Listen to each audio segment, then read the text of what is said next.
Some of the most sought after throws during St. Patrick's Day parades are things you can usually find in a grocery store produce aisle. I prefer to catch an entire stew. That's usually my goal. But things like heads of cabbage, potatoes, they really do set the parades apart from Mardi Gras. But some of that produce is not going to be allowed this year in Metairie. And Mike McDaniel explains why.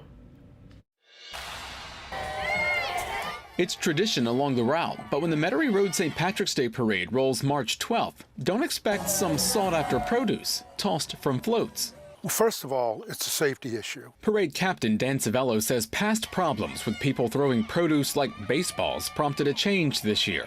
Lemons, limes, and potatoes are on the forbidden list. Consequently, we get people get injured.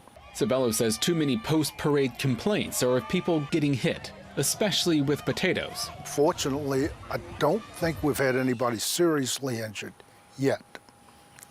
But we want to stop that before anything like that happens. The parade committee put a ban on produce that can be used as projectiles this year. Cabbage is still acceptable, but can't be thrown. Cabbages, hand them over. I mean, anything like that, hand it over. The forbidden produce is the center of a lot of talk on social media. Riders and parade goers seem surprised by the change and past issues. That's the kind of things that, the rest of the folks in the parade don't see. We have to deal with it. Civello says the new rule is part of the so-called 10 Commandments float riders acknowledged when they registered back in November. He didn't expect it to be a big deal, but says the committee is now willing to allow lemons and limes if riders follow the rules. I'm telling people, if you have them, just flip them off the side. Just use a little bit of common sense, that's all. Potatoes, however, are a no.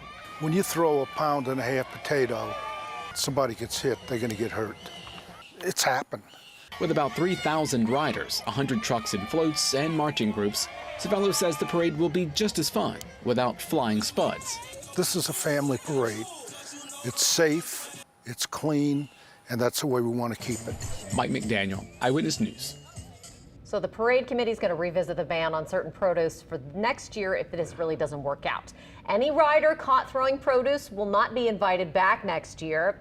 This ban does have nothing to do with the Louisiana Irish Italian parade, which also rolls March 19th in Metairie, which also often features produce. Right.